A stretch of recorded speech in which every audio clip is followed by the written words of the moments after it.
Life's a ride, we got no control. Twists and turns gonna take its toll. All right, so we are over that hump. We are on episode 11 of the Subject to Changes podcast, and we're back to form. We did some pro wrestling last time, but we're like movie guys and horror movie guys, if you will, and we're going to be doing some slasher activity. I am here with my good friend and co-host Eric Michaelian. Eric, hello, and good to have you back. Hello, Geno. We are diving headfirst into some slasher cinema today, brother, and we were diving in the early '80s when slasher cinema was like at its apex. So I'm excited to talk about this, man. Yeah, me too. And this is when like slashers really began to hit. We had Friday the 13th, which is kind of seen as like the slasher, I suppose. And there's a few that came out around the same time that had the same sort of vibe. Could have been a Friday the 13th. Could have filled that slot instead of the Jason Voorhees storyline, I suppose.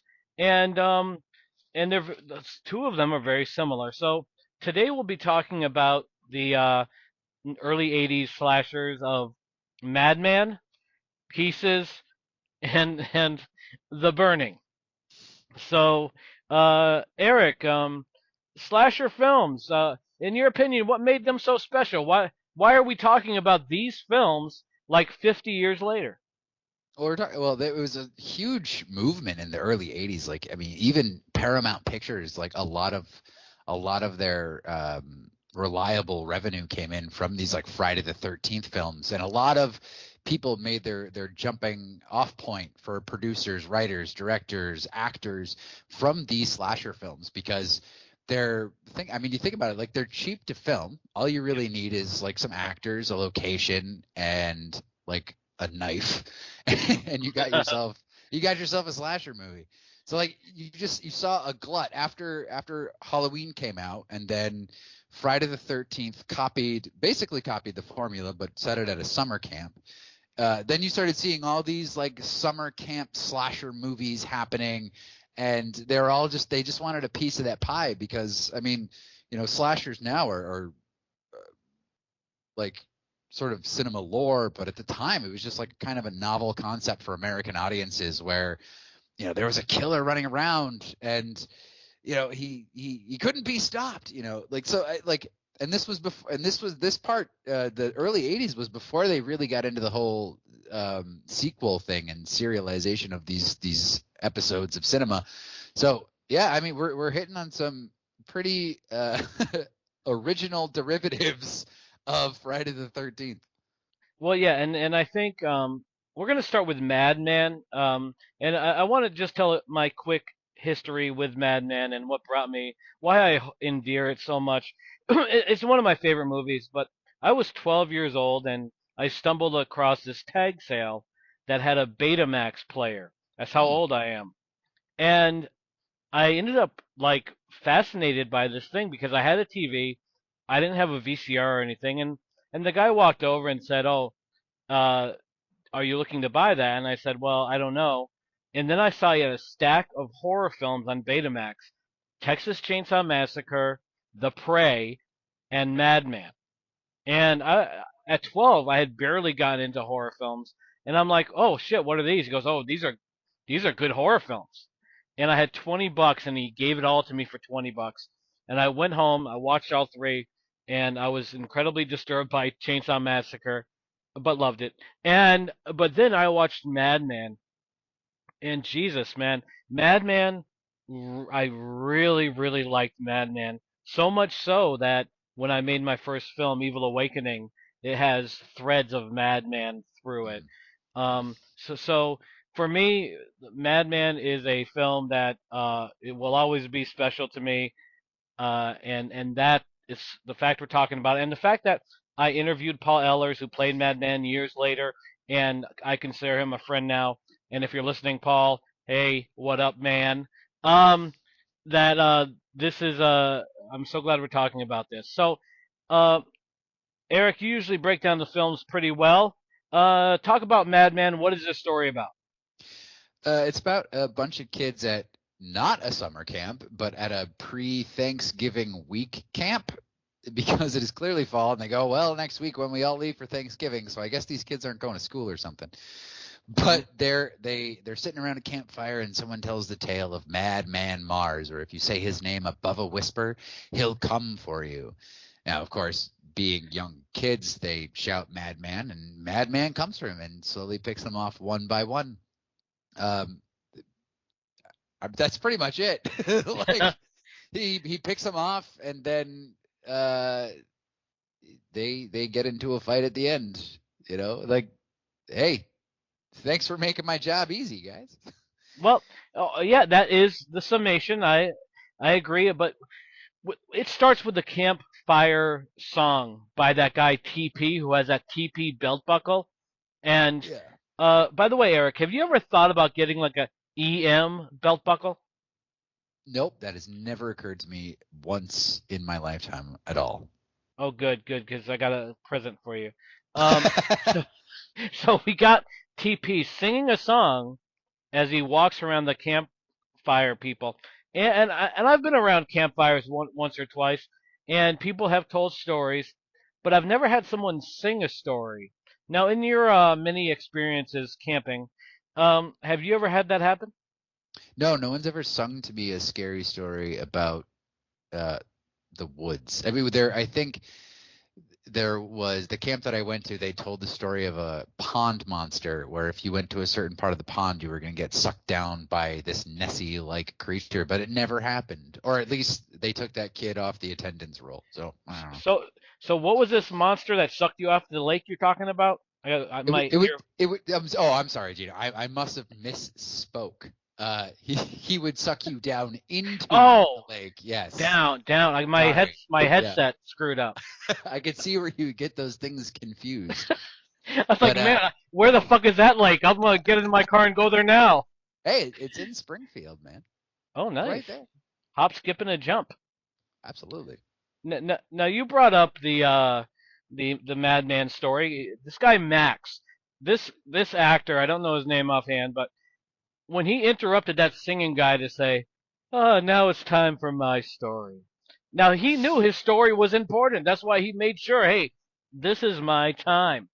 And his delivery of the Madman story is so good when he's like, he was a wicked man. Man, I want to say shit like that just at a random conversation.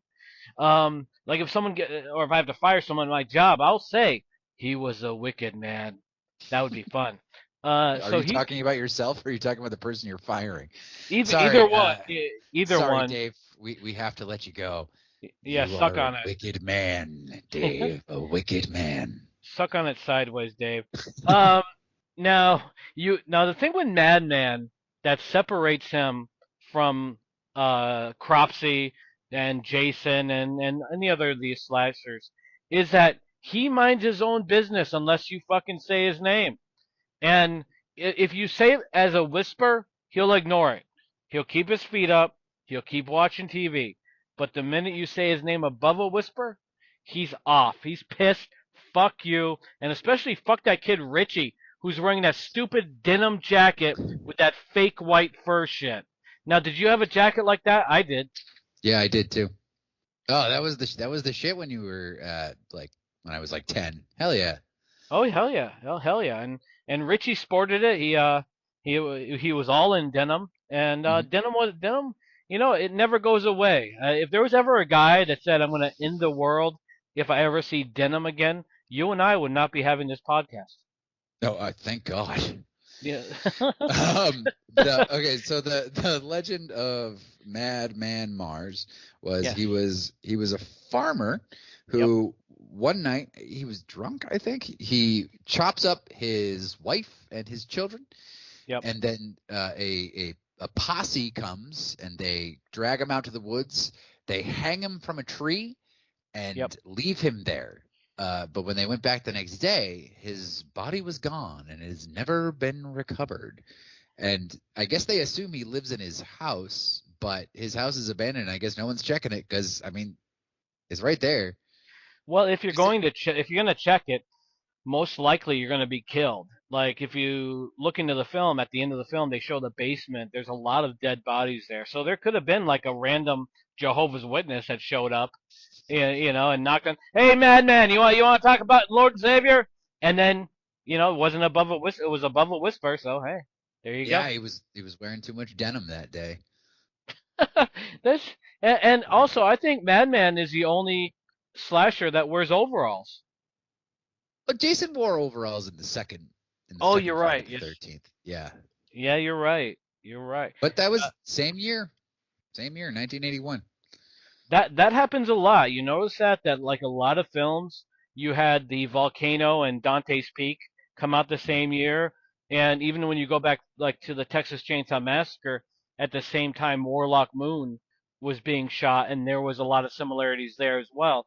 So it's weird how that works. Maybe that universe thing, tapping into the brains of these film guys, or they're stealing ideas from each other, whichever one you prefer, or Well, coincidence. yeah, no, absolutely, because there's Armageddon and Deep Impact. There was White House Down and Olympus Has Fallen. Yeah, I mean, just sometimes you just an idea clicks with two people at in distant places at the same time, as happened with this movie, which we'll get into more later. Yes, and so we got Richie, and Richie. This is such cool shit.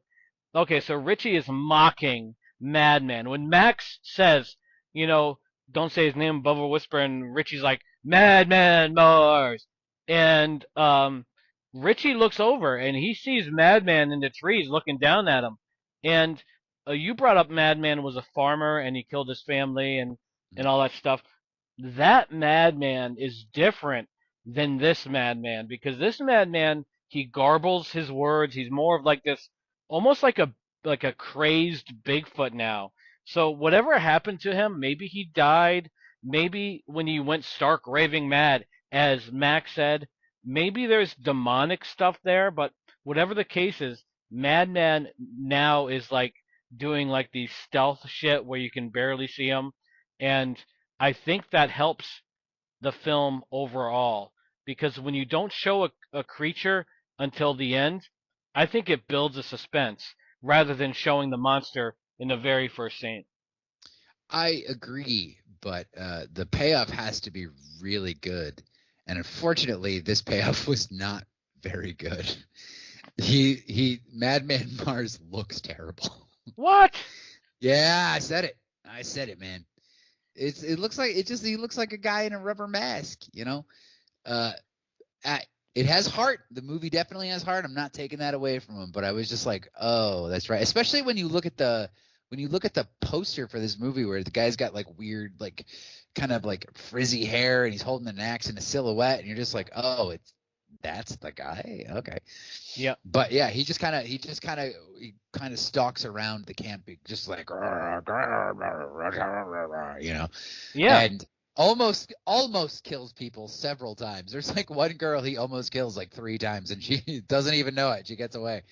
Yeah, You know? that was Stacy. When Oh, Stacy's running away and he almost grabs her foot and she climbs that little hill and then she sticks out her tongue at the woods because that's what you do. Um and I'll have to disagree. I think Madman is fucking badass. Like, granted, like the special effects were not what they were like now or even beyond. Like they didn't have Tom Savini, right. but when you look at what they did, like let's go to like the kills, right? So you got TP, that guy with that good belt buckle that you said you liked earlier. When he when he was killed by Madman, that was awesome. When he was getting hanged, whatever they say, and he climbs his way up, and now he holds onto that branch, and he's smiling, and Madman grabs him by that stylish belt buckle and pulls him down, and you hear that crack. That's doing a lot with a little, and I thought that was impactful. I thought so too. My only thing, I liked TP. I thought he was a really, like, I don't know what it was. Maybe it's just the charm the guy brought to him, but like I really liked him as a character. To me, he like kind of ranks up there with like Paul from Friday the 13th Part 2. Just like charming, nice. You know, he's got a few layers to him. And I was very upset when he died. Yeah, and well, at least he got with Betsy, right? Yeah. In It, that scene with Betsy in the spa. Now, oh did God, you no, we have to talk about this. now? So, so TP and Betsy, they're going to consummate their relationship, Yep. and they get inside of a hot tub. It looks like Yeah. a Yep. It was. whirlpool. I want to say it's a whirlpool because for some odd reason, for a solid 60 seconds, they're circling the water around each other and Yeah. doing Yep. these like little weird spin moves while That music plays. I couldn't tell you what the oh God. that's called foreplay. That's how you foreplay? I've heard stories of That foreplay, but I guess I didn't do it while that spinning around in a whirlpool. no, that's next level foreplay.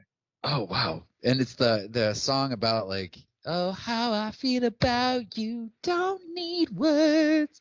Like Yeah. oh God, Jesus. Don't if you analyze the song, don't need words to know. That is just saying love means more than words. Like if you ever meet a woman who's mute, you don't need words. You need love. And that's what that song says. And that's why I appreciate that song and I appreciate that 45-minute scene. Yeah, so just out of curiosity, have you ever, as a mating ritual, spun around several times in a hot tub while watching your partner also spin around? Is that some sort of weird, like, New York mating dance? No, I learned not to spin around in my Boy Scout years. Oh, thank God. Okay. So, okay, sorry. I had to talk about that because I was just like, what the fuck is going on? Like, why are they spinning around? I love Why is this taking so goddamn long? what you know what to go a little bit before this, what pissed me off, like I liked Betsy. I liked whatever accent she has. Maybe it's New York, but I thought it was kind of like sexy.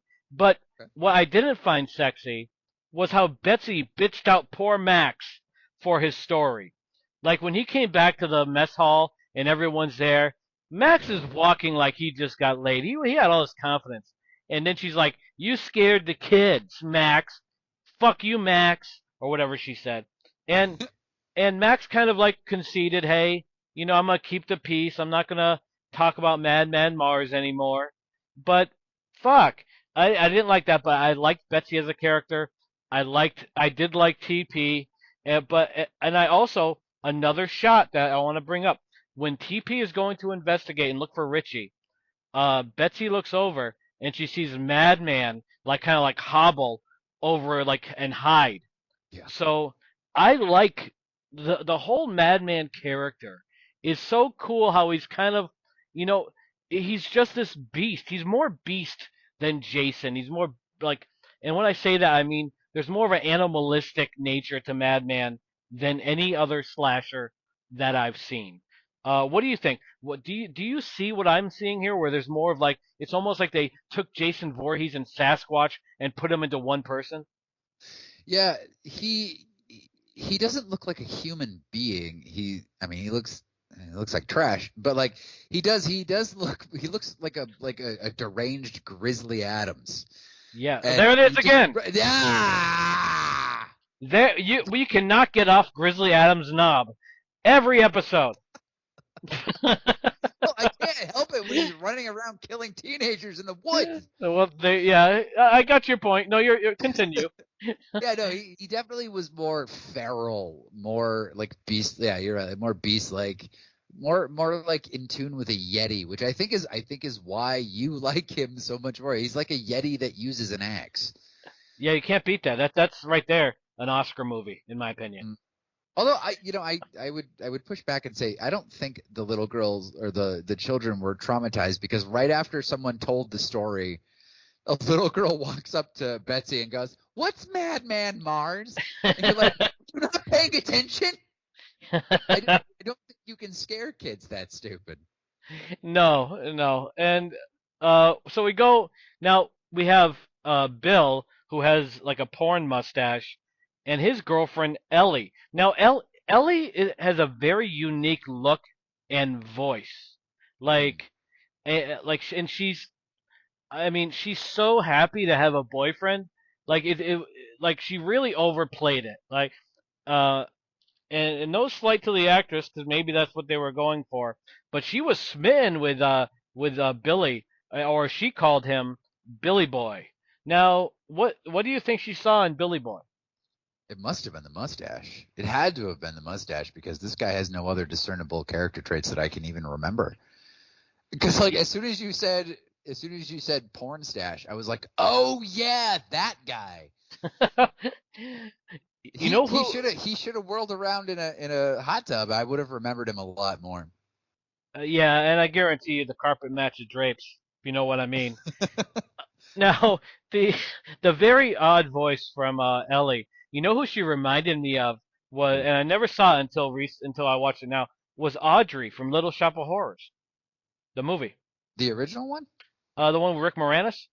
Oh, I don't think I can't remember seeing that one. I saw the original one with uh yeah, by Roger Corman.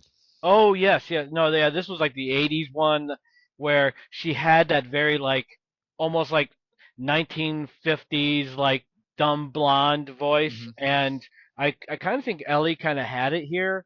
And the thing with the actress and the character Ellie is, as much as I found her odd, I found her very likable.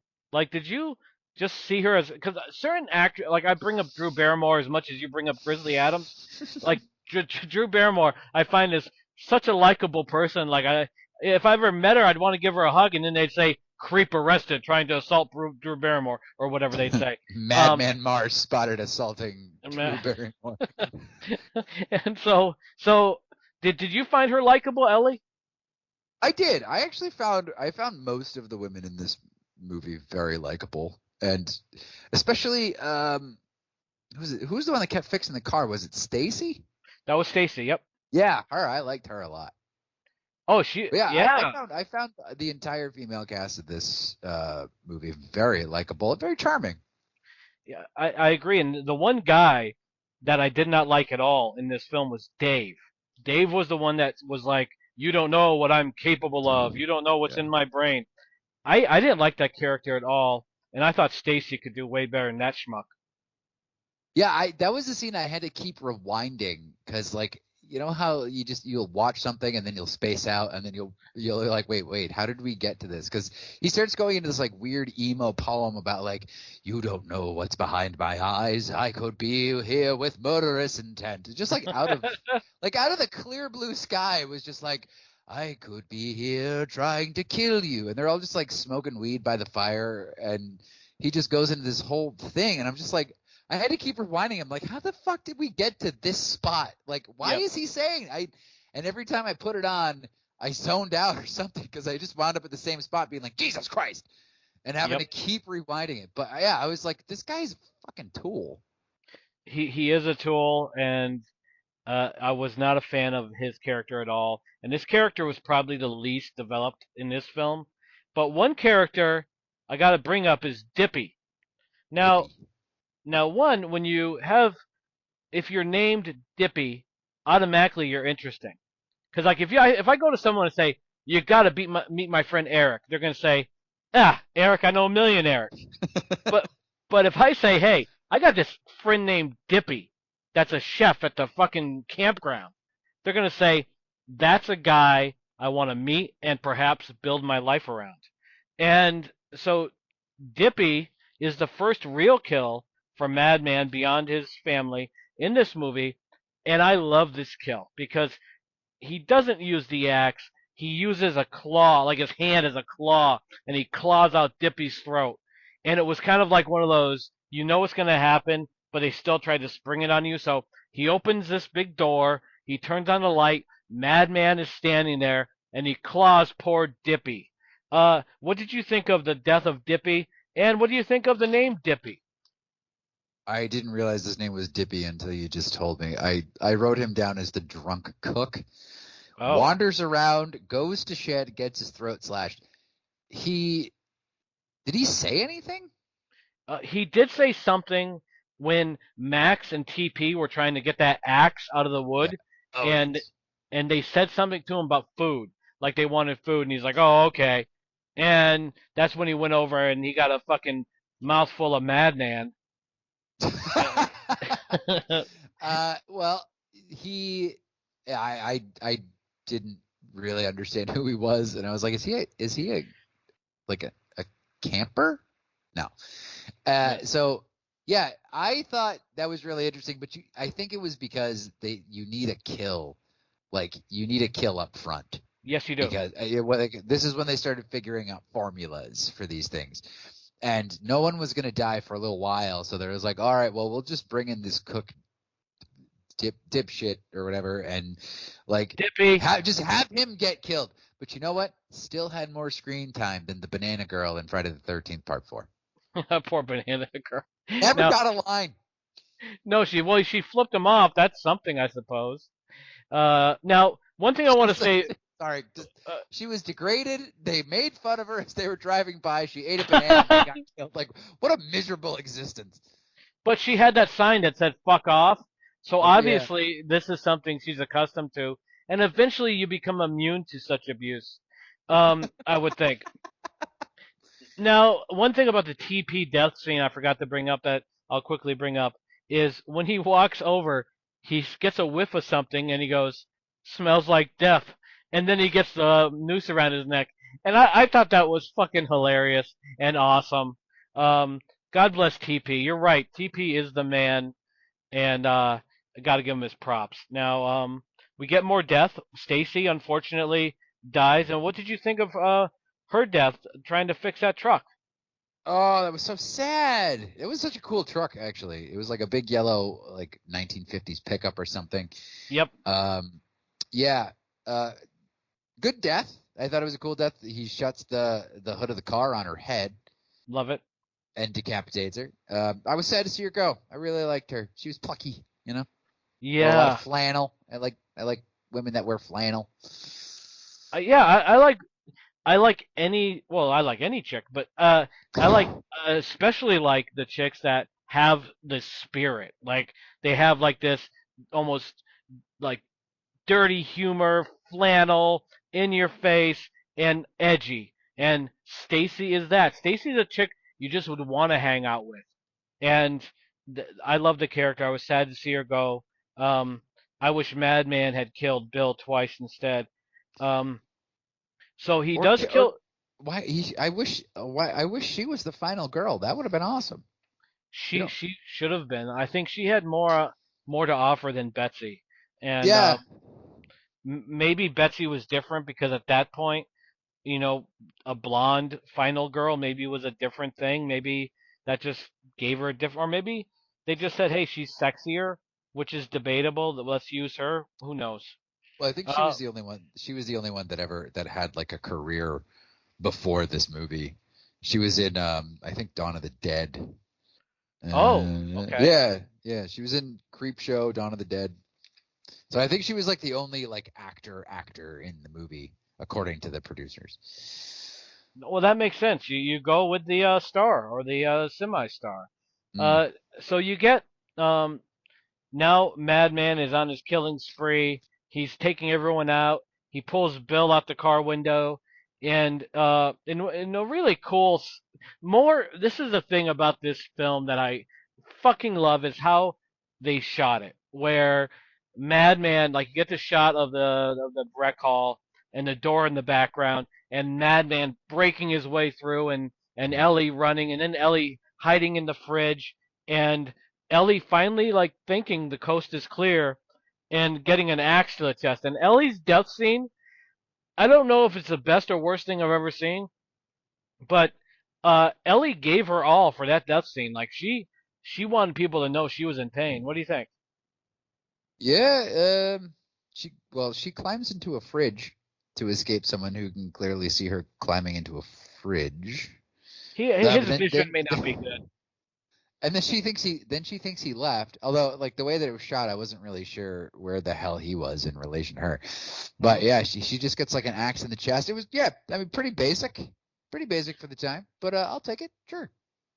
Yeah, I liked it. And so now we have basically the final showdown with Betsy and with the Madman himself, head to head, 1-on-1. And I of course seen this film a billion times, but were you surprised that Betsy was killed in this? Yes, very surprised because typically, well, first of all, she was kind of an idiot. Like she had a means to escape. She got into a bus with all the kids, and she was just like told some random kid to be like, "All right, just drive to the police station. I have to stay for some reason." Hmm. What did she stay for? I think Her she was still, friends? This, yeah, she was still looking for Stacy yeah. and Bill, I think. Had a means to escape. She doesn't escape. She goes to Madman's house. She Yep, finds all the dead bodies there. yep, Um, and yeah, much like the end of Friday the 13th Part 2. And and then he winds up putting her on a meat hook. yep, And what does she do to him? I wrote it down. Yeah, let's try to the basement. Sets fire to the house. yep. Uh, what does she? Yeah, how does fucking Madman die? Madman doesn't die. He's kind of Oh, that's flu- right. he's flushed out of his house when they burnt it down on him, and that opened up, I think, an awesome idea for a sequel to where now he's always on the loose. Now he's just killing everybody. Um, but we do get the ending with Richie realizing the error of his ways when Max pulls over and finds Richie. He's like, Richie, what's up, man? What's wrong? Madman, Mars, he's real. And boom, Madman Mars theme song. How badass is that? All Not right, many. yeah, yeah. I'll give that was awesome. Like, I mean, it was terribly acted, but like the end where he's just like, he's real. Oh, and then the theme song just like bam hits because the movie ends very abruptly, and It you're just does. like, okay, yeah, yeah, that's a good ending. Sure, yeah, I liked it. Yeah, Betsy dies, Madman gets away, the house is set on fire, and Richie's traumatized. Now, to sum up Madman, Eric, what do you think? Where would you rate this film among the slashers of the time? And do you think that the foundation was there for a franchise? Um, no, I I try to get away from like the modern way of looking, and especially like with these movies that we've been watching, Hmm. these three, because I'm just like, oh, fucking miss the days when like something was popular, something did very well, but it doesn't have a sequel. Like it's just like one singular story, one movie. I'm like I used to think that like you want more of the things that you like, but I'm just like Yeah, after so many disappointing sequels, like I'm just really glad that these movies never got a sequel and that they're just like they're little gems that existed exactly when they exist and are sort of perfect in memory, and we didn't limp the story along for no fucking reason other than to just make money. So right. I would say I I mean you can obviously make episodic slasher films like every franchise is proven, but I'm glad it didn't, and I'm glad this movie just exists on its own, and we don't have to complain about lousy sequels. What about you? Are you more sequel minded towards these things, or like how do you look at it? I am. With Madman especially, I would have loved to see what they would have done next. And I kind of there was a screenplay written where there was a like a Sturgis biker rally that the noise drove Madman crazy and he Mhm. started killing all the bikers. And I think that would have been interesting. I think there was room for Madman to follow at least partially the trajectory of Jason Voorhees, um, because they saved Madman for the end here. They didn't have the great reveal really until the end of this film. So there was plenty, I think, of life left in Madman, but I think Madman got lost in the shuffle at the time with Friday the 13th just going gangbusters, and also I'm not sure of what the release was of Madman. Was it just a drive-in movie where Friday the 13th had that money behind it to hit all the cinemas? Mhm. But in the end, I would have loved to see Madman 2. Of course, you run the risk of having a bad sequel like Chud 2. Um, but this standing alone, I'm okay with it. I think Madman is one of the best slashers of its time, and Love the character, love the movie, and I highly recommend it to anyone that's exploring this subgenre of horror films. I would too. I mean, this is essential slasher viewing. It doesn't have the prestige of a Friday. It doesn't have the quality of a Burning, but it definitely has pluck and it's got charm. And yeah, I would totally recommend this. Awesome. Now we go on to a film that has been said by many to have the best ending of any film of all time. Pieces. Do you know Um, who said that? oh, I said it. Okay, I was like, I And, want their name and but address. I say it so often that it's actually up to over 1 million times it's been said. Okay, all right, yeah. So it works out. Now, um, you broke down Madman. Break down break down Pieces. What is Pieces about? Okay. Well, first it's 1982. It was made on a budget of 300,000. It grossed $2 million. It was directed by Juan Piquer Simon, who's also done Slugs, Cthulhu Mansion, and La Isla del Diablo. Holy shit, he did Slugs? Yeah, he did Slugs. Slugs is a classic. This guy's a genius. Proceed.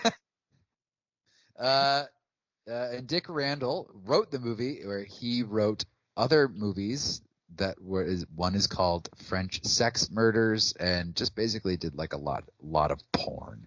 Okay.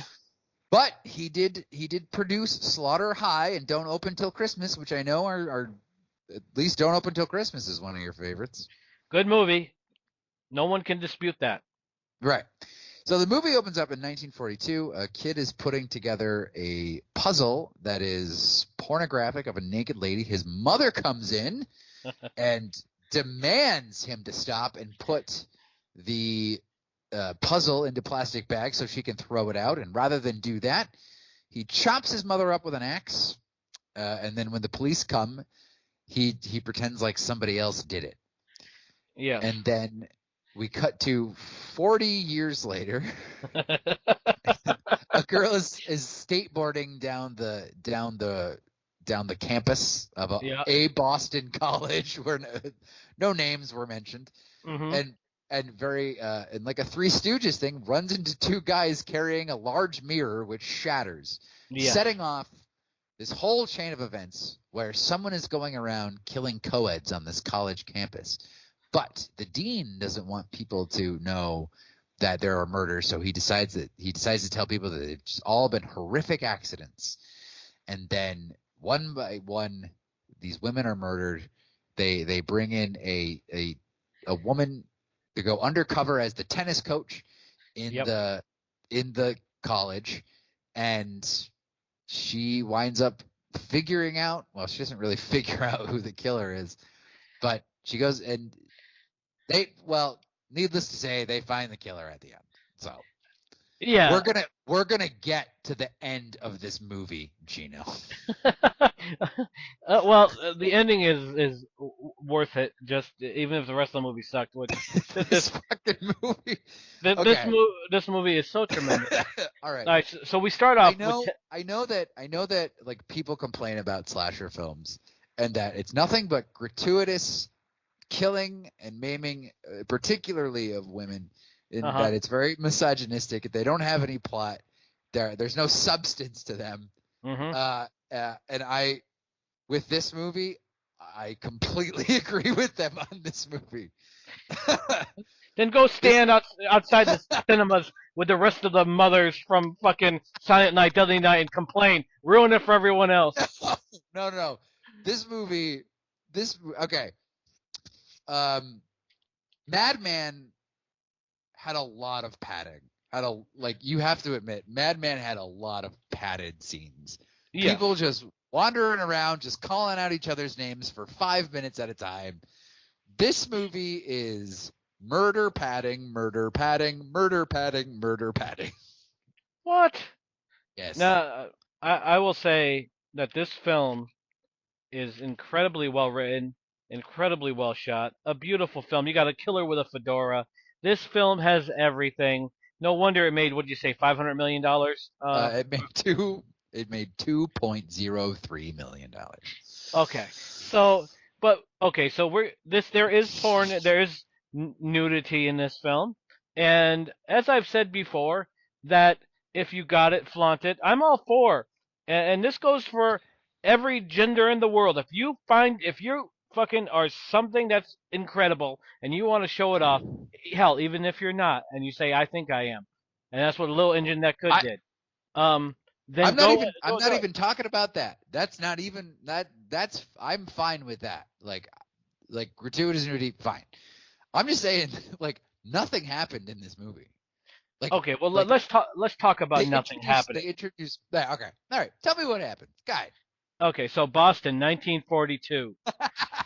You got you got Timmy. Timmy, his dad is away at the war, and you have the mother come in. Now the mother comes in and she's like, she's edgy, because her husband's away at war. The batteries wore out on her toy, and now she's got to single-handedly raise this young child. So she goes and she finds Timmy with that smut, and she don't like that because back in the 40s, this was even before 70s Bush. They had 40s Bush back then. That back in the 40s, that they didn't put up with porn. Porn was very, very taboo, and for her boy to be doing it, although I do think she overreacted, and because what was he, like 8 years old? Yeah, he's only 8 years old. But it All was right, like so it was his dad's puzzle that he was putting together. yeah, and she said you're just as bad as your father. And then when he ran away to get the trash bag, she said, "Hurry up, stupid." And I couldn't stop laughing. I thought it was the funniest fucking thing. It's so rude. He's going, "Hurry up, stupid." And so he comes back, and he comes back with the axe, and he kills him. Now this is I'm not sure why there wasn't more investigation into this death, but okay, 40 years later, we are at the college, and Christopher George is the inspector lieutenant, and Christopher George is I'm not sure if he's American, but I'm gonna say it, an American treasure. Everything he's in, he rules, and this is no different. He goes in and he's investigating. The dean is kind of being, he's diverting everything, but for some reason, the lieutenant picks up what's that kid's name? The main character, Kendall. So there's a Mhm. college kid who he maybe it's my problem. A guy with curly hair like that shouldn't be a lead. Like we don't want a Steve Guttenberg looking fuck to be the lead in this, do you? I didn't mind. I thought he was nice. Really? Really, I thought he was fine. Wow. I thought you should have straightened the hair out. I didn't like it. But so Kendall is a college student that is working under the wing of the lieutenant and trying to help find who's doing the murders. Because like the box art says, you don't have to go to Texas to have a chainsaw massacre. Oh God. Don't you love it? No. So It's because the first thing that happens is like a girl is reading, some co-ed is reading a magazine, and some guy's chopping down limbs, and she goes, "Hey, you gonna be long?" And he's like, "No, I'm almost done." She's like, "Okay, I'll stay then." And then like some other dude approaches her and cuts her fucking head off with a chainsaw. oh, awesome stuff. And he's wearing see, I like killers that wear nice like headgear. Like you have in The Burning, Cropsey wears a fedora too. So the killer here covers his face like the Invisible Man and wears a fedora and sunglasses, and he's got a chainsaw. Now, a chainsaw doesn't seem like a great instrument to use as a killer, but he makes it work. He chops off her head, and they immediately start pointing fingers at poor Willard the gardener, who looks like Bluto from Popeye. He was Um, Bluto in Popeye.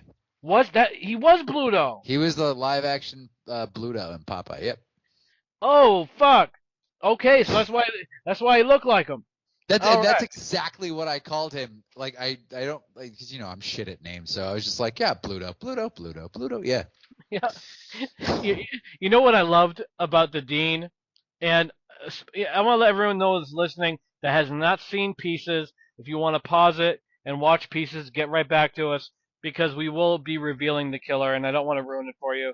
Um, but I loved the dean when he's talking to the lieutenant and he starts framing Professor Brown, and he noted before Brown came into the door and said, "Oh, by the way, Professor Brown is unmarried and lives with his mother." I I fucking loved it. I'm like, he's throwing Brown under the fucking bus. That's glorious. Yeah, because he does it. He does it later, and he's like, oh, and by the way, Brown, he's a homosexual. You're like, oh, yeah, all right, sure, man. That's right. That's right. And we get the Bluto that ends up going crazy, and the cops want to arrest him. And I really liked this scene where Bluto beat up all the cops, and that one old cop like is so nervous. He's like, "Hold it, or I'll blow your brains out." Like it was so awesome. And what did you think of Willard? And going into this, if you didn't know how it played out, would you have ever believed in a million years that Willard was a killer?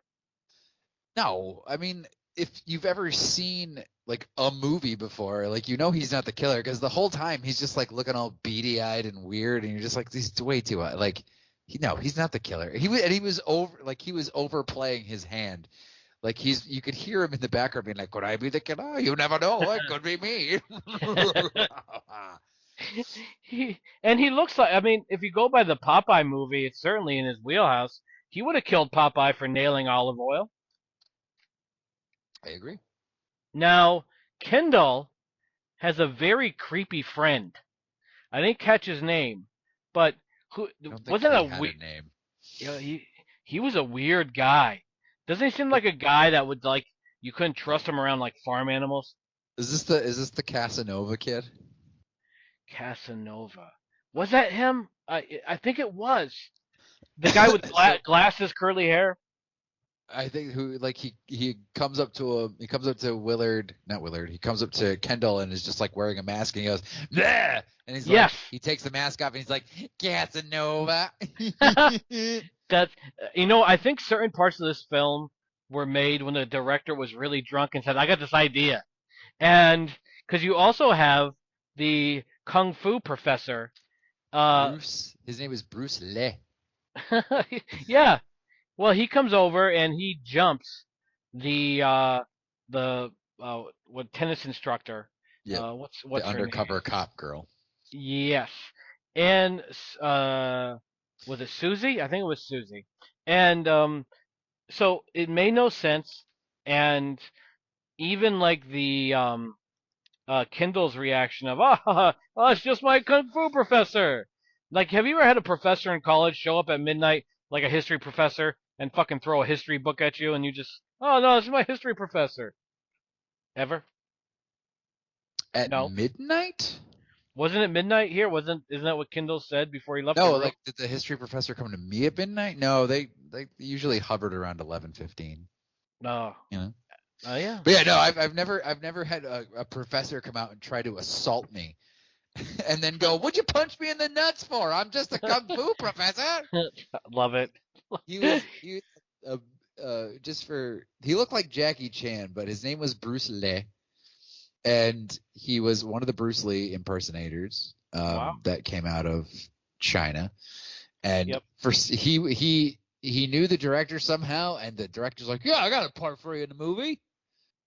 That's But awesome. he gets taken out by the undercover tennis coach. Yeah, yeah.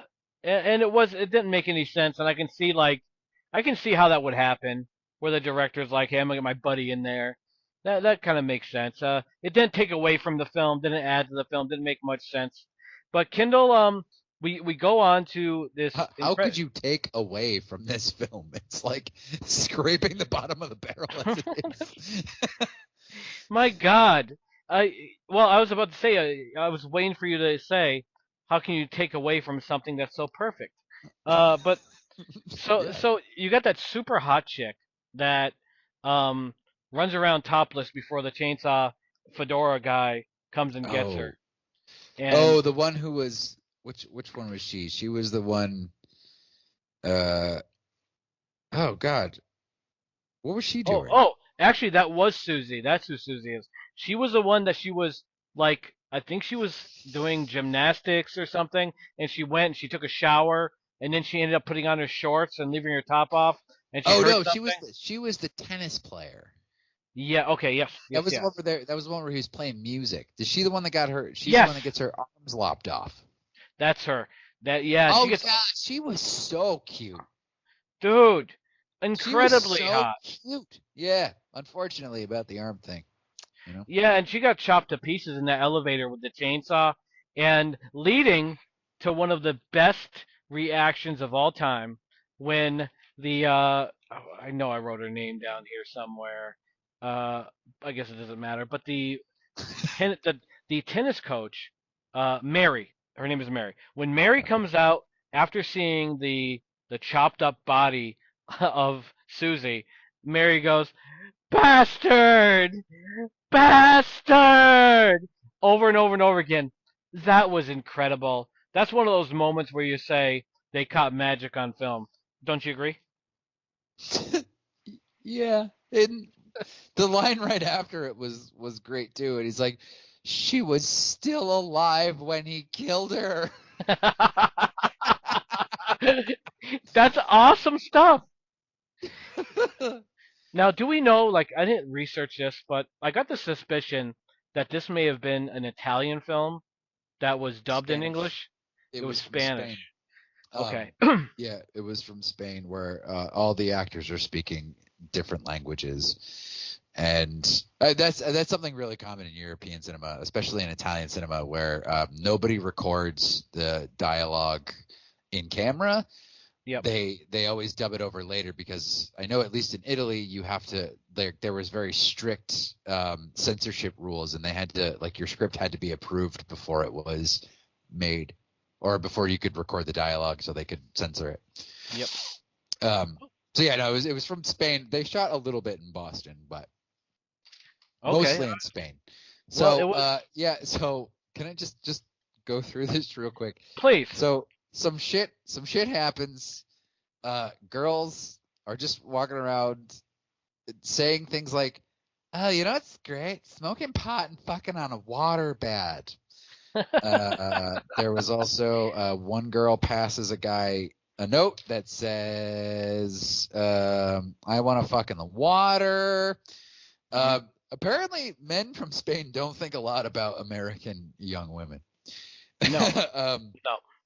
A girl. Yeah, a girl walks up to Professor Brown and says, "The people keep saying my pecs are weird. Do you think so?" And she's like, "What are pecs?" And he's like, Yep. "Those are your chest muscles." So yeah, it's just dumb bullshit.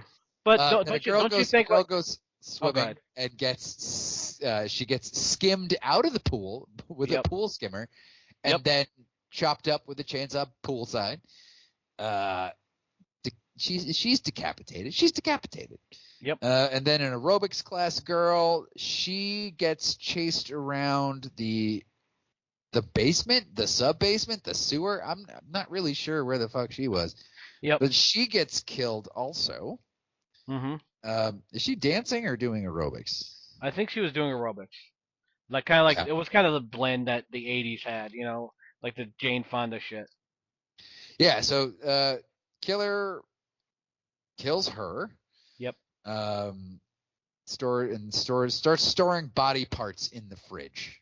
So that's important for later. It's very important. Yeah.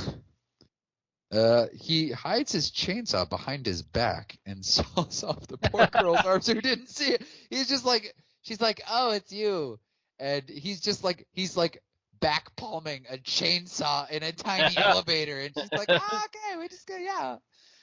Yeah. And then the Bruce Lee thing happens, and then here's some plot for you. Sorry, there's a little bit of plot. There was a reporter from the Boston Globe coming around asking questions. Yep. And she wanders into a random building. Mm-hmm. For some reason, she wanders into a random room that for some reason has a waterbed in it. And the killer takes her and stabs her to death on the waterbed. And you can very clearly see the knife bends as he stabs her in the head. Did you catch that? I did, but no need to nitpick. Um, Stabs her to death in the waterbed, and then you get your bastard. Yep, wonderful stuff. Um, across the board, like everything you're saying is correct. It's all great stuff. Now when the girl talking about her chest to Professor Brown, it made more sense later on because she was fucking with him because he was a gay guy. That was like the thing, wasn't it? That like they were kind of picking on him. Well, At no, least, they didn't. They didn't know he was gay. Only the dean knew that he was gay. And he goes, yeah, he told me I'm fine with it. It's none of my business, and he doesn't bother anybody. oh, okay, all right. So everyone listening, your last chance to jump ship and pause. We're gonna talk about it. Okay, so the dean invites Mary over for some tea, and he drugs her, and now he reveals that he is the man. He still has that puzzle from 40 years ago. He still puts it together, and he is on this rampage against women because of what Mama did to him. And you have Kendall and the lieutenant. They're on the hunt, and they're starting to put it together.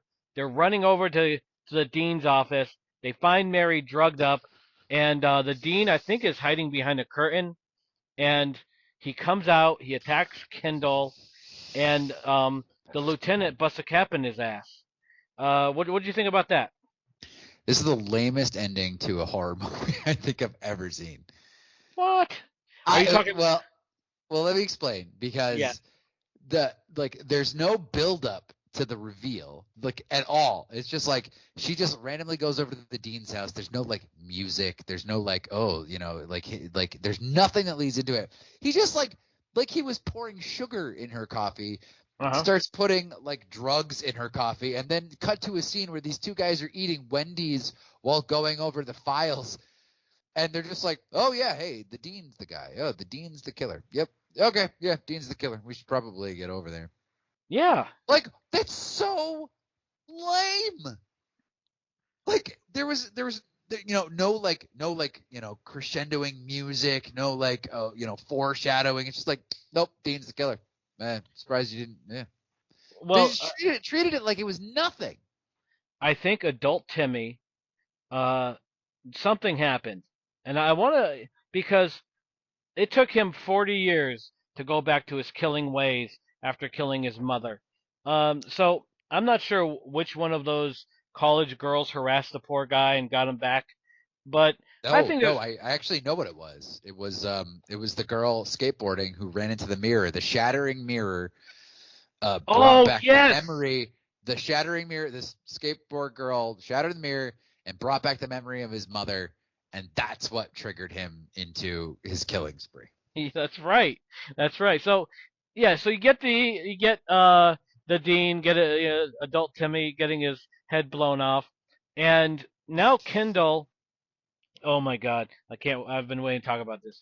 Uh, Kendall wants to be a cop. The lieutenant basically says, "You got the stuff, kid," and they go to leave, and Kendall goes, "Oh shit! Oh no. Well, first, a the dead body of all the sewn up parts falls out of a closet. So all the body parts that the dean has been collecting, he has sewn together into one single woman, much like the puzzle that he was putting together. So it makes sense, Eric. Now, so they put this blanket over the body, and Kendall is talking to the lieutenant. Lieutenant, you're gonna make a good cop, kid. And Kendall goes, oh, thank you. Yeah, this doesn't sway me at all. And they go to leave, and Kendall says, oh shit, I forgot my jacket. And he reaches over this dead, sewed up corpse to grab his jacket. The corpse comes to life, grabs him by the nuts, and squeezes them until he explodes while he screams, and then it freeze frames on his face screaming with this audio scream continuing. Bravo, bravo. What do you think? All right, I know that was cool. I liked that. All right, I liked the sewn up Frankenstein lady. Like, I was like, ugh, like what a shit. Like, I've seen this movie before, and I Yep. was like, I remember the Frankenstein lady, and I was just like, Jesus Christ, I forget like how lame the reveal of the killer is. Mm-hmm. And then, but when the Frankenstein girl falls out of the closet, it's like, okay, that's pretty fucking creepy. And then when you think it's just a corpse, but she comes to life and grabs his nuts and squeezes. Cool fun fact. That what they had was they had like a condom in his pants, and she had a razor blade attached to her finger, and cut through the pants and cut through the Really? arms, spraying blood everywhere. But unfortunately, she pushed a little too hard and cut our young protagonist in the genitals. Oh, jeez. Poor guy. Poor guy. You would think there'd be a better way to do that. Well, not in Spain. There isn't. No. So, all right, Eric. Same questions, I suppose. Pieces. Was there room for a franchise off this beast? And where would you place it among the slashers of the time? This movie sucks. I'm glad it didn't. I'm glad it didn't get a sequel. I'm glad we never saw another thing about it. It's really terrible, and even like me, who I love slasher films, like almost unconditionally, even I was agreeing with like angry moms about this one. I'm like, it's just killing. All it is killing and sex, and it's just Yep. especially because it was this was sandwiched between two much better movies, and I respect the fact that they weren't going. They were going more for a giallo feel to it, Yes, more they like were. a knockoff Lucio Fulci or a knockoff Argento. I appreciated that aspect of it, but like Jesus Christ, like this movie has no idea what made giallo films really good. They had no idea like how good Deep Red was, or like Bird with the Crystal Plumage. Like it didn't know what that was doing. It's just like we'll just kill a bunch of people and hope nobody notices how thin the plot is. But Yep. I mean, it's entertaining as a shit movie. Like it's fine. I wouldn't recommend it to anybody. It's not that good, but Yep. it's a stupid movie, and I'm not gonna blame anyone for liking it. Gino, I'm not gonna blame anyone for liking it. Mhm. So Well, Gino, what did you think of Pieces, and did you see room for a sequel? one, I didn't like it. I loved it. Um, this film is incredible, and there was definitely room for a sequel, and I'll tell you why. Why? Kendall gets his nuts squashed. He can no longer have sex, which is, remember that girl earlier say, hey, come back to bed one more round. He was good at it, and now he can't do it anymore. So he puts on the fedora and the duster, and he goes on his own pieces killing spree in the sequel. Plenty of room for a sequel. And then he could even say at one point, don't I look like Steve Guttenberg? Just to get that Guttenberg traffic. Now, Yeah, which was very abundant in the mid '80s. it was that police academy stuff, and short circuit. Now, I think I'll strongly disagree with you. This is as when it comes to horror films, this is one of my favorite horror films of all time. Is it really? It really is. It Oh really my is. god. I I've I find it just so entertaining. Like your points are very valid as far as okay, it's shallow. I concede that. But what it lacks there, it more than makes up for in the entertainment value. Like there's always something happening, and I'm a big Christopher George fan too. So Christopher George being part of this, just adds to it. He was great in Grizzly. He was great in Graduation Day. He was great in Sure. Mortuary. This guy is awesome, and so you put that together, and I think the Dean was a great character too. I mean, I know that the build up to him, the reveal, could have been done better. But overall, like I watched this movie, I'm laughing the whole way, and then at the end, like the first time I bought this film, the first time there used to be a place called Media Play, and Media Play had everything. It was one of the greatest stores, if not the greatest ever to exist, and they had all obscure horror, and I saw Pieces, this box, the $5. I'm like, hey, I'm gonna give it a shot, and I watched it, and I watched this film by myself, and at the end I gave it a standing ovation. by myself because it deserved it. That ending, I had never seen anything like it before or since. No, okay, there's one other one, but this one stands out. Great movie, a lot of fun. I highly recommend it. And can you guess what the other film is that has a similar ending? Of the like A dead. crotch, yeah, not a dead, but someone having their crotch destroyed as the last scene. Oh God, no! I know what you're talking about. Okay, Fuck. it was Give House me a on hint. the oh, what's his name? He was in Last House on the Left and Swamp Thing. Oh Uh, God. no, I don't Well, know. Tell me. okay. It was House on the Edge of the Park, which was basically a remake of The Last House on the Left with the same actor. And at the end of the film, after he rapes one of the girls at the party, the whole group gets together and gets him so he's basically has this in-ground swimming pool behind him. And they shoot him in the crotch, and he screams for like 30 seconds before falling into the pool. It's absolutely epic. It's hilarious. The film, I don't really like rape films. Like I don't like Last House on the Left or I Spit on Your Grave or even this one until the ending. But that film is the only thing that I can kind of say has a similar sort of absurd ending. But yeah, Pieces I give high marks to. I highly recommend. You're right. It's a giallo film. Uh, all across the Well, board. it doesn't. I mean, doesn't also. I think the original Maniac ends like that almost, right? I haven't seen that one since I was a kid, so I really couldn't Oh. tell you. Yeah, I swear, like that's like the ending of Maniac. Well, Sorry, it should be. spoilers for Maniac. Yeah, and House on the Edge of the Park if you're into rape films. Okay, every episode we have a 2-minute movie review from our good friend Eric here. We don't hold them to 2 minutes, but we get enlightened with every movie you bring, Eric. You always bring something that I have not heard of. So, what is the new or obscure title that you're bringing for your 2-minute movie review this week? Well, this isn't a new movie because sadly I haven't been able to go to the theaters in a while, and it's weighing on me.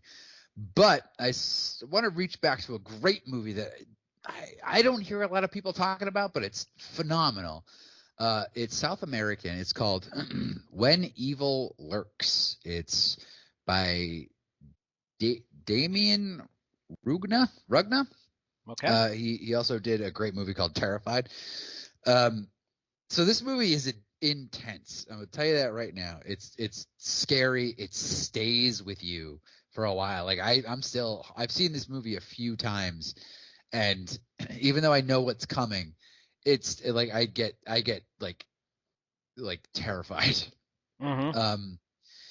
So like demons are a known thing in this world. Like everybody knows about demons, and there's like these incredibly like obscure and difficult rules to follow in order to not get possessed by a demon. Like you can't you can't shoot them because they're attracted to gunpowder or something like that, and then you'll get possessed. And so when people catch a demon, basically they just kill themselves. But you can't do it by a gun.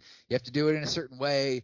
And these two poor guys, like farmhands or something, they find a demon has taken residence inside of a guy, and he's sort of like bloated and distended, and he's up to like 600 pounds. So they decide to like get rid of the demon by putting it in the back of their pickup truck, and it falls out of the back of the pickup truck, and all hell breaks loose.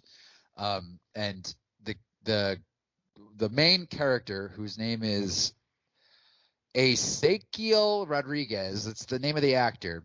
Mm-hmm. He tries to go and save his family from what he knows is going to be sort of a demon epidemic, and just it's a movie with twists and turns and heart-wrenching emotion and gravitas.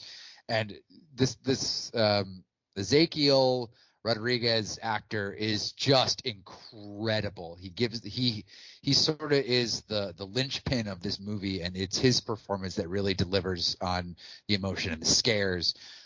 This movie is haunting. it'll stay with you. It's not for the faint of heart, but it will stay with you. And I have to recommend it to everyone. It's a great movie.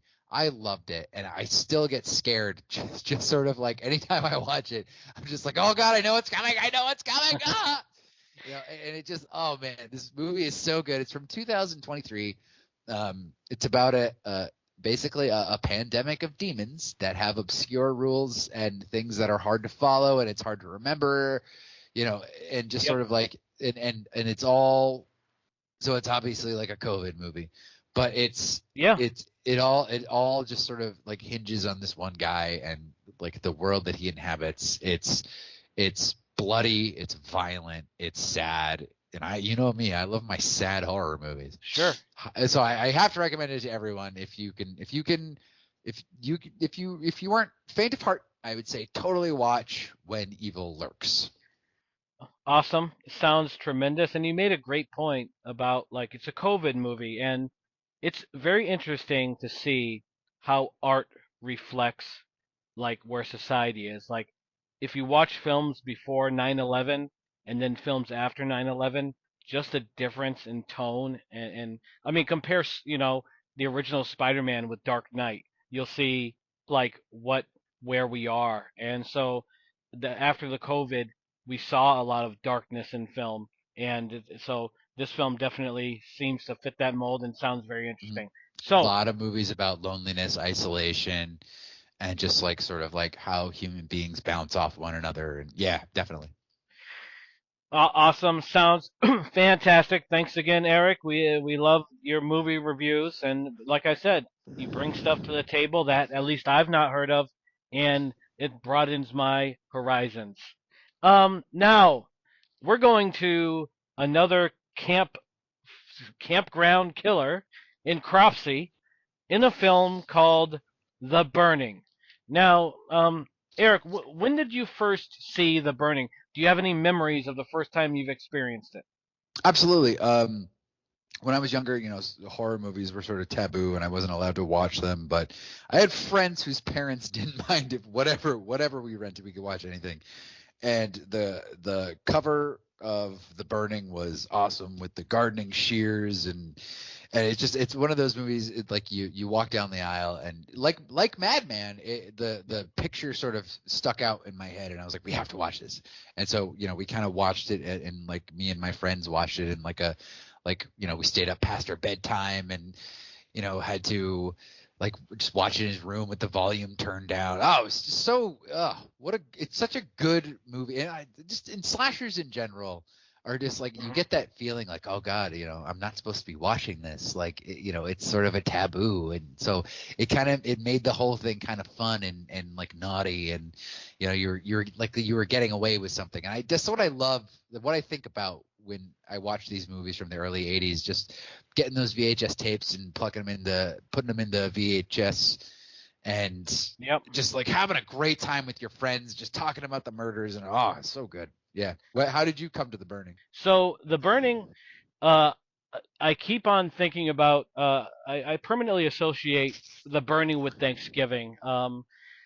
25 years ago or so, when I got my house, I had seen the trailer for The Burning, and it was like crazy. And it had that whole thing where they did something to him so bad that it made him kill and kill and kill, and he's got the hedge clippers and the blood's everywhere. And so I ended up going to Amazon, and they had some like straight to VHS, where the Amazon, it came in a box that just said Amazon Video on it, and I bought it from there, and it sat on my table for maybe a month before Thanksgiving hit.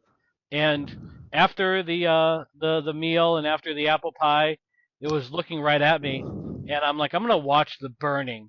And so I watched it on Thanksgiving as I ate apple pie, and I loved it. It was and I permanently associate it with that holiday. So yeah, man, very very good memories with this one, and I'm glad that we chose The Burning for this episode, my friend.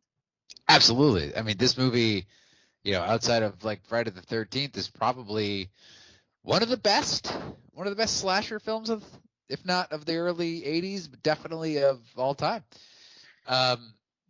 like it really ranks up there. And I would, I'm going to say that this movie is even better than Friday the 13th Part 1, at least. Hmm. It's similar in quality to like Friday Part 2 or something. Yes. But yeah, this movie rocks. And for our film history buffs, this is the first movie that was produced by the Weinsteins. This is Miramax's first movie they ever produced. Oh, wow. Did they go on to do anything notable? I think Bob Weinstein who wrote this movie, went on to write a movie called Playing for Keeps. And that's all I really know about anything Weinstein related. But yeah, he went on to do Playing for Keeps, and I don't know, maybe made a few movies after that. Yeah, the Weinsteins are known for obviously different things, but the film catalog you can't argue with. Now the Burning. Why don't you break it down, Eric? You're good at this. What is the Burning about? Burning is about a bunch of kids who get really upset at a caretaker of the Camp Blackfoot where they're staying. And so they get this idea that they're going to stick a decomposed head in Cropsey, who is the caretaker, Yep. in his cabin and scare him. Unfortunately, what they did, they lit a bunch of candles on the skull. He accidentally kicks it over, and his whole room catches fire, and he catches fire as well.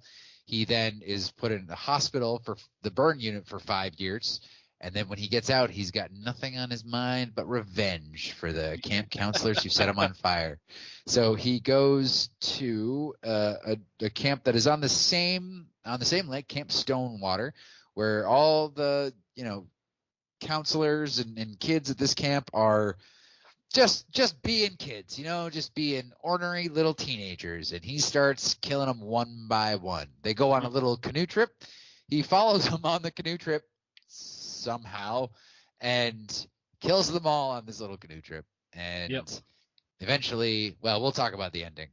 But yeah, this movie plays it pretty close to the vest for a long time. So Cropsey gets out of the hospital and immediately kills a prostitute, and then makes his way back to camp.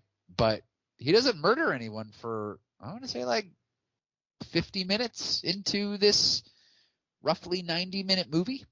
Yeah, it was 49.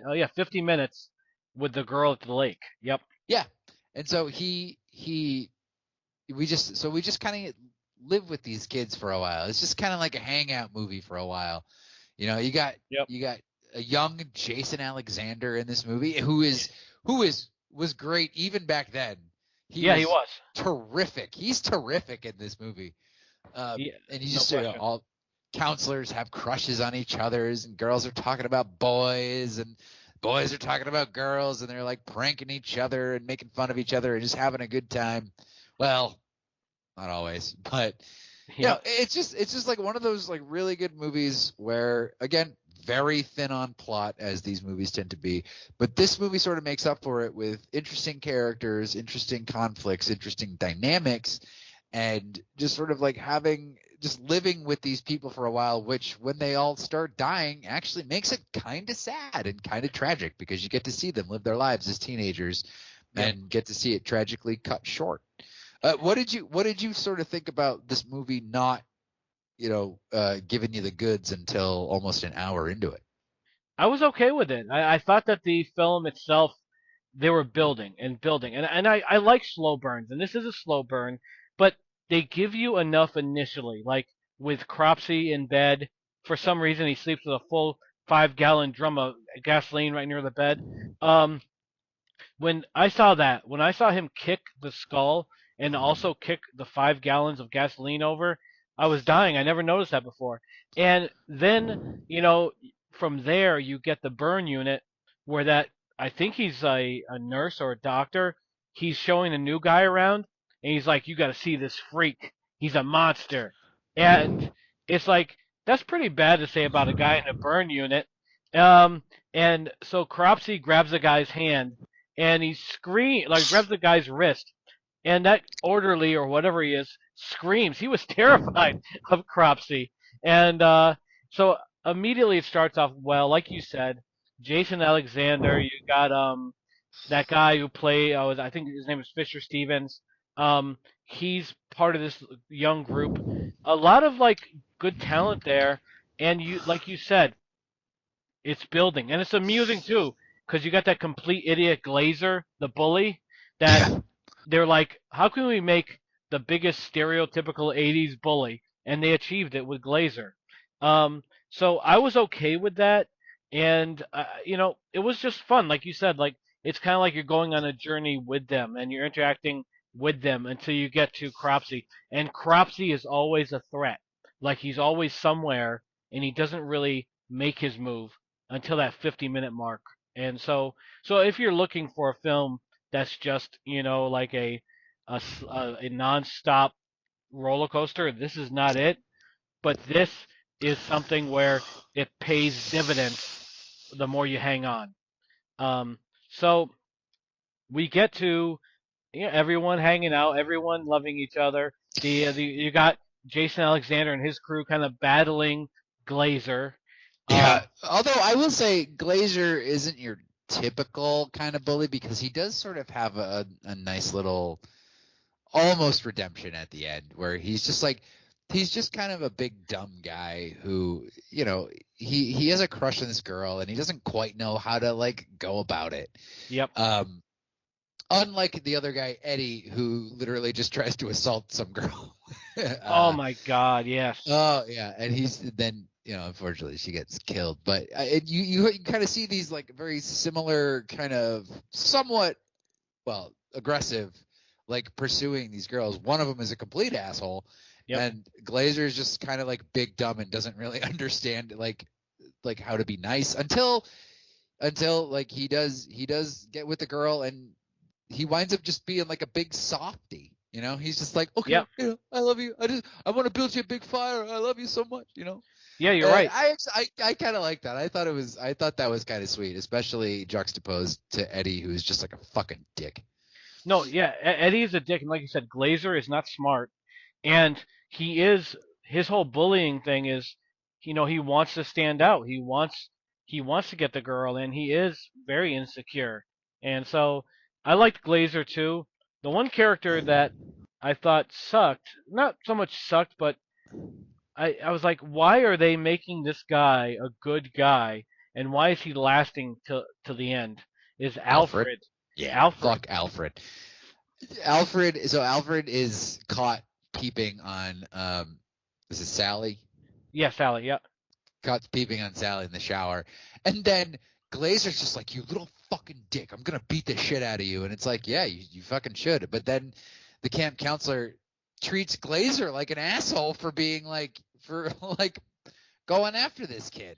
Yes. And he's just like, I'll kick you out of camp. And it's like, no, let him kick the shit out of Alfred, man. You shouldn't fucking like I was on Glazer's side for that. But And Alfred, it portrays him as the bad guy.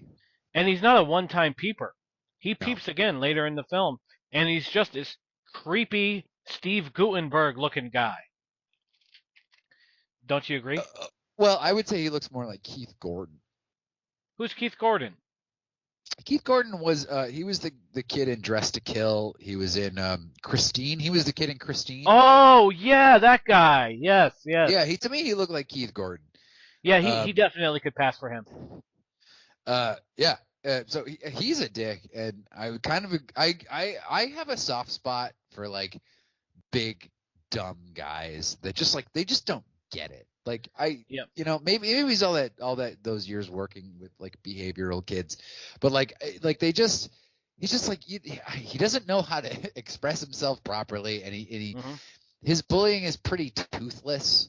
Like he doesn't really like hit anybody. He's just kind of threatening, and then when he comes up against someone bigger than him, he just backs off. And but once he gets like a girlfriend, he becomes a big marshmallow, and I appreciate that, like it gives him layers, it gives him sort of levels, and the guy who did it played him like really well. He did. Unfortunately, Glazer dies, but yeah, and you're right about like Eddie. Eddie is a scumbag, where Glazer really isn't. Glazer is kind of misunderstood because he treated the girl very well. Where Eddie, if he's not getting sex, he's treating the girl like shit. Yeah. And so yeah, I agree with you there. We finally see Cropsy, and he has a hedge clippers as a weapon, which is a very odd weapon, and I would think a difficult one to make work, but he makes it work. What did you think of the hedge clippers, or do you think he should have went a different way? I mean, I'm more of a fan of using different things. Like if he had like use like a rake and or a pitchfork, something caretakers would have. But I mean, I certainly remember the hedge clippers like that. It's certainly memorable, and that one iconic scene where all the kids are coming up to the canoe. Yes. Which, having watched it again, I think the main scene everybody thinks of is these kids, all the canoe, like Cropsy lets all the canoes like go, and then the kids make a raft out of trees, and they're like rowing really furiously towards the canoe, and Cropsy's in the canoe, and he comes out and he raises the hedge clippers over his head, and he just like kills everybody in the boat. Like I think that's the scene that most everybody remembers from this, even though it doesn't really make a lick of sense how he killed everybody from the canoe. Yeah.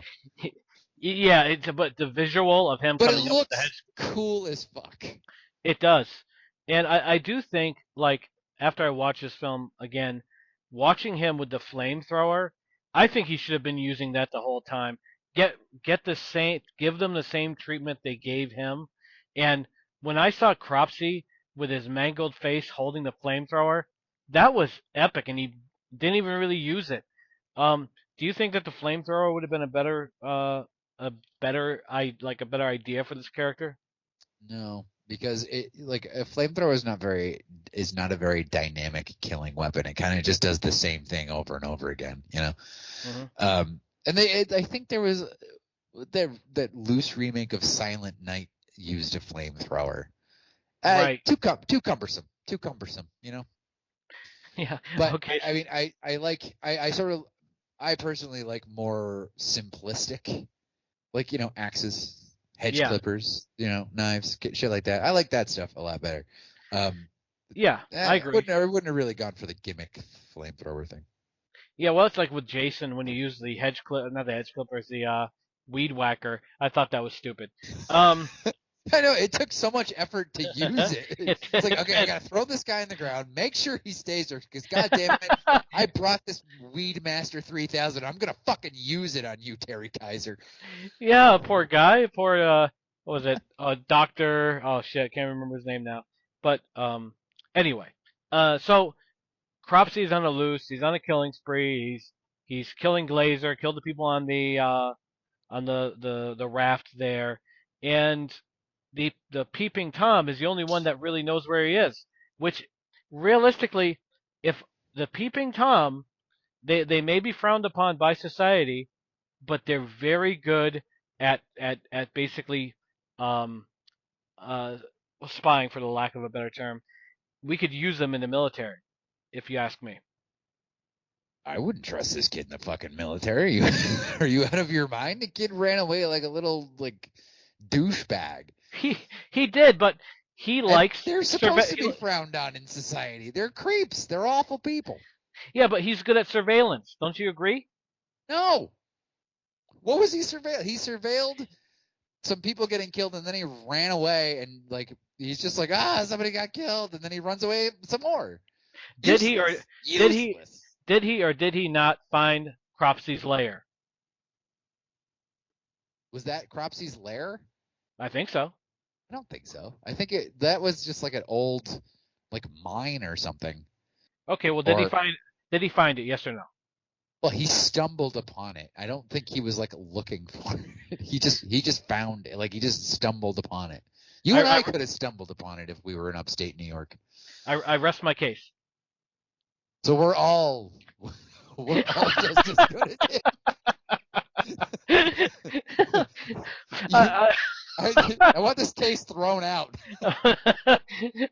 Well, okay. So we can at least agree that he may not be good at surveillance or military, but he's a average to above average peeping Tom.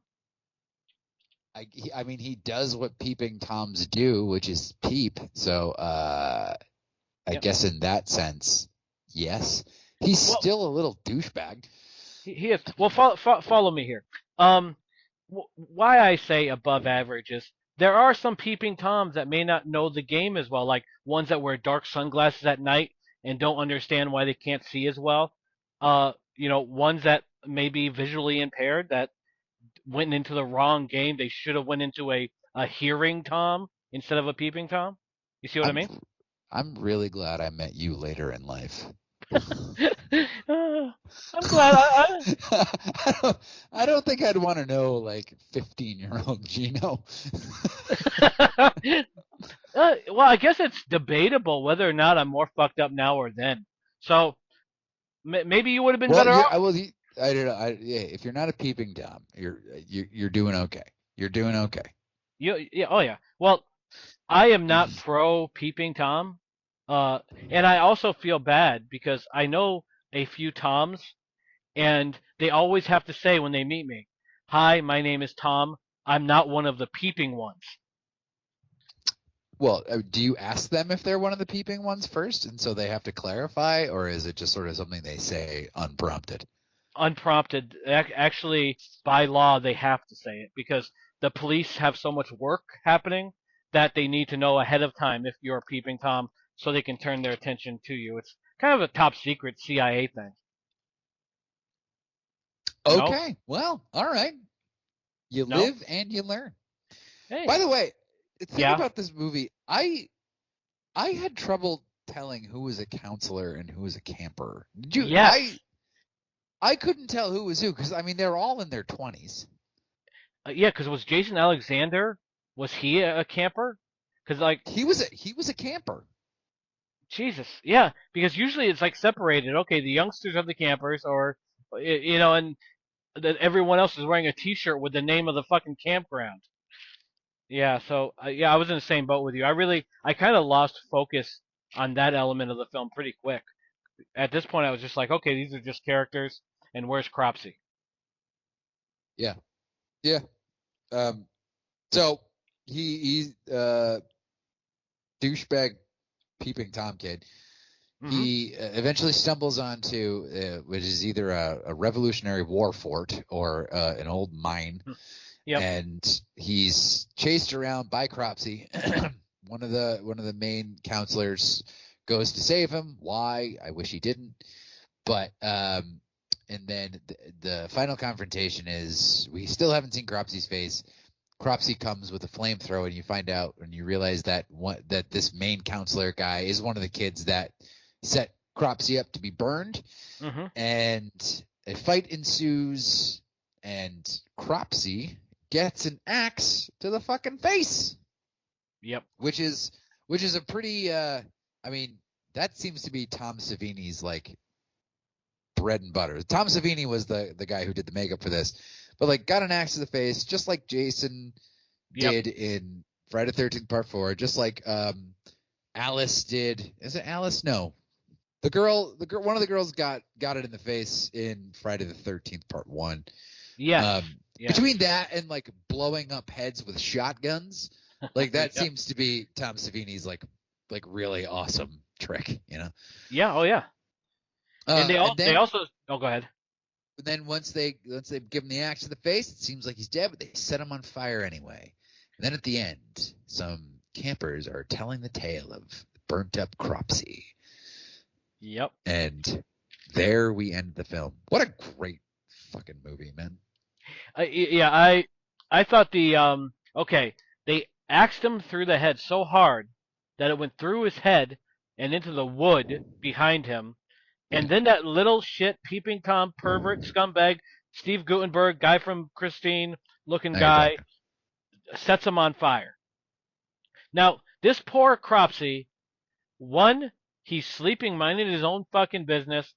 They scare the poor guy. They set him on fire. Then that asshole orderly insults him, calls him a monster and a freak show and all that stuff. Then the prostitute won't give him anything and insults him. This poor guy just needed a hug. And in this film, which is a great film. Um, I wasn't that surprised that the lead camp counselor was one of the people that set him on fire all those years ago. Were you? Hmm. No, I wasn't. So, The Burning. Okay, so was The Burning a film that should have had or could have been a franchise? Is Cropsey a character that could have came back in future films that could have had some sort of quality or purpose? I mean, he definitely could have, but again, I'm really glad that it didn't because this movie is so good. It's one of the best slashers I can think of. Hmm. Especially in like this like glut of time where you had the Prowler and you had um just like 1981. I think you and I had this discussion before. 1981 Yeah, is like the year of the slasher film because a great so year. many came out and they were all so good. Yep. um yeah, I mean, it definitely had sequel potential, but like I said before, like this was made at a time when sequels weren't very common. And Friday the 13th probably was going to put one out this year as well. Yep. And so sequels probably didn't even occur to him because I don't think a lot of people actually liked making slasher movies back then. Like it's looked back on fondly by horror fans now, but like I think if you were in film at the time, like slasher was like just kind of like trash cinema that you did just to make because it made money and then you could move on to do other things. But Hmm. I'm glad it didn't have a sequel. But yeah, I definitely see the potential. And I mean, especially because Cropsey is a real life legend. Yes, it is. It's in New York. In fact, like I was saying before, so when they were making the movie for Madman, an actor came in to read for Madman, and he said to the producers and the director, he goes, I read this script, this Cropsey legend script, and like there's exactly the same movie. The script was almost verbatim. They said Yep. exactly the same movie being made in northern New York, and it turned out that the Madman crew had to change their script entirely so it didn't conflict with that movie, which was The Burning. Yes. Which and Cropsey is a New York, I think it's a Staten Island legend, Hmm. based on a real guy. Um, here. I have the nose here. Yeah, it's based on a real guy named Andre Rand, who was called the Piper of Staten Island. He worked at Willowbrook, which was like one of the worst institutes that Yes. did like terrible experiments on people with developmental disabilities or intellectual disabilities. I'm not going to get into it. It's really icky shit.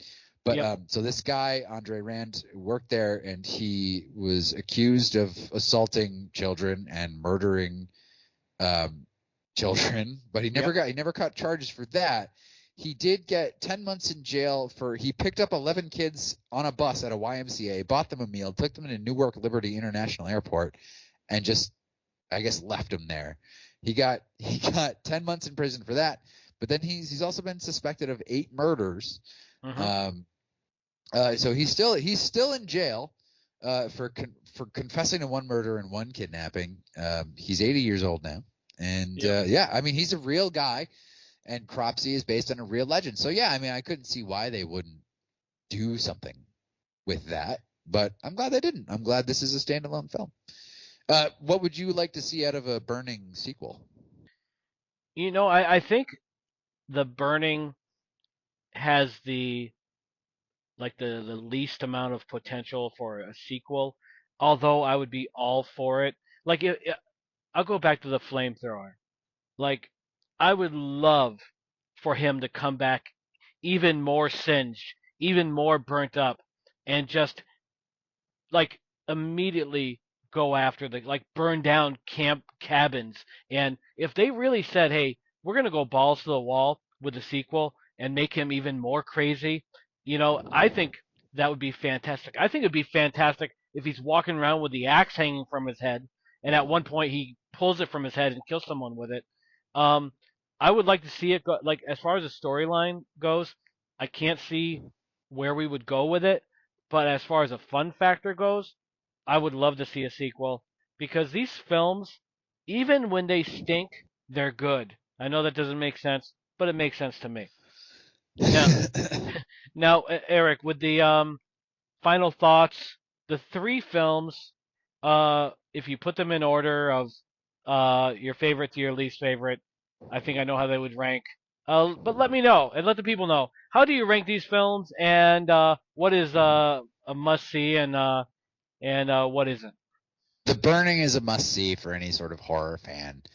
It's so much of its time, and you know, it's classic, it's iconic. It's a must watch if you like slasher films. Then I would put Madman, not close second, but second. It's pretty good. It doesn't have the polish of The Burning, but it definitely has heart.